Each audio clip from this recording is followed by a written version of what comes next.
Ah, childhood. So after the success of the first CGI feature-length film, which was Toy Story in 1994, the entertainment industry not only started producing more and more films developed with CGI, but some also wanted to bring it to the small screen too. In the early experimentation days of this, we got many shows that look hideously dated as of today. While I think early Pixar films still look great, for example, some of these early CG shows are either notorious for their quality or just forgotten about altogether.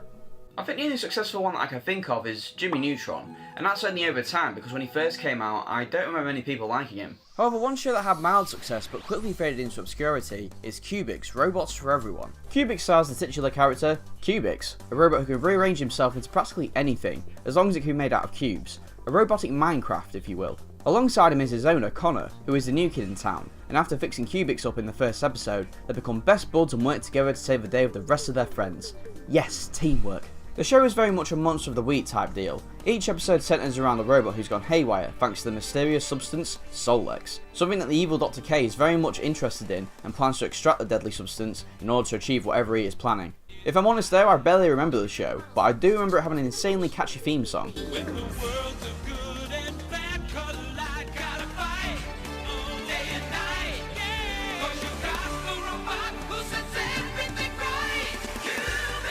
Cubix only ran for 2 seasons, but in that time managed to release a fair bit of merchandise. I actually remember really wanting the Cubix toy, but I was never able to get my hands on it. Aww. And of course the inevitable flux of video games came, one of which we're going to be looking at in today's video, Cubix Racing Robots for the PS1. This was actually one of the first PS1 games I ever owned, opening it up on Christmas Day along with both Harry Potter's, Crash Bandicoot and Gran Turismo 2. A great Christmas indeed. I actually remember being at my auntie and uncle's that year, and both them and my parents got snow and made footprints around the house to make it seem like Santa had been. Top effort. Unlike those games though, I really didn't have a strong attachment to this one. When I was buying all my PS1 games back years ago after selling them like the idiot I was, Cubix wasn't even on my radar.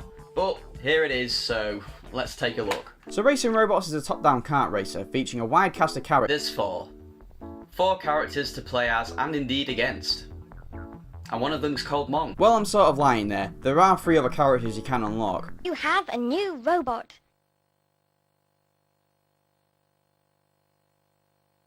Great! But come on, with a couple of new robots popping up every episode, Cubix is a pretty diverse cast design-wise. How are you limiting that to a measly 7 characters? And the fun doesn't stop there, because just look at all these tracks you can choose from. Whoa. Well, again, there's technically a couple more, but you honestly wouldn't know it since all the tracks blend into one another with their generic and undetailed themes. So the main mode of the game's story mode is a measly 9 races long, and since my entire recording session for this game lasted around 49 minutes, and that's with stops in between for writing notes, I can probably conclude it takes around 20 minutes to beat this game. Jesus fucking Christ, I've got more use out of this piano game I got on the DSi shop. Speaking of the story mode, something actually pretty cool about it is that they use cutscenes from the show in between races. Oh, I guess that's where all of this storage went. They've managed to get the guy who plays Connor to come back and do some voice work over the cutscenes to try and repurpose them into a story that centres around racing. Emphasis on try here because they most certainly do not succeed. About 2 cutscenes actually mention racing. Sometimes you'll see something like, as we rode back through Bubbletown, we saw smoke. Electric's robot was going mad. It sprayed a mysterious substance everywhere before exploding.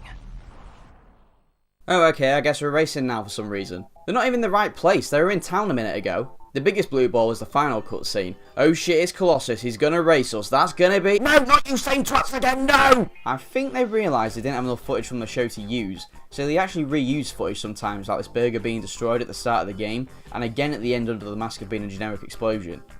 This lazy and cheap direction carries over into the actual gameplay. The controls aren't hard to get used to, but it's weird how they went about it. It feels like you're almost pushing the character in the direction you want, instead of being the character and going where you want. Use the analog stick to go forward, turn, and use X to brake?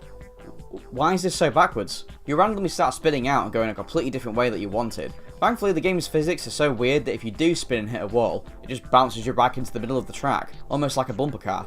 To be fair, I don't know if the spinning out was a result of unfinished controls or getting hit by the measly 6 power-ups, half of which don't even work. There's the missile, shield, gravity mine, speed boost, mega horn, and the last one isn't even a power-up, it's a camera to unlock pictures in the gallery.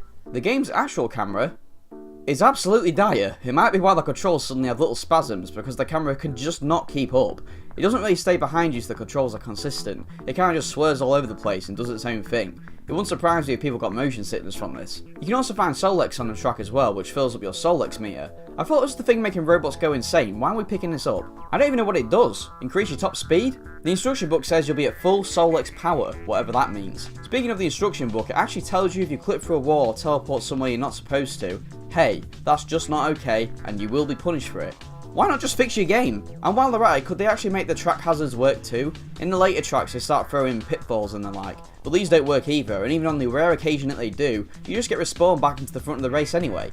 To be fair, I shouldn't be complaining because this made the game an absolute cakewalk and spared me from having to play long. You can get permanent upgrades by spending credits you earn from racing. None of them feel any different except the engine. This thing makes it so nothing can touch you. There is one more mode in the game. Coin race, but this is just unplayable. The camera is almost like an auto-scroller, just following whoever is in first. There's no feedback for picking up coins, and most importantly, there's no reason for you to waste your life on this. Of course, this is a racing game, so there's bound to be a multiplayer, but if I ask my housemates to play this with me, I fear I may no longer have a home. As far as the game's looks go, I figure it could be worse. I think the models are perfectly passable, but the Christ the stages just look so basic and boring. I've said before, but the game only has two themes, being the town and the factory.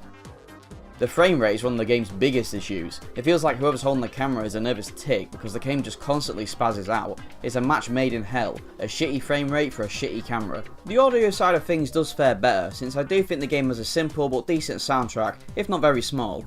Some foreboding tunes for the factory races and more upbeat chill ones for the town races, if the story actually fitted the scenarios the music sets for it. But I guess you can't own Action Man for the PS1 and have this too.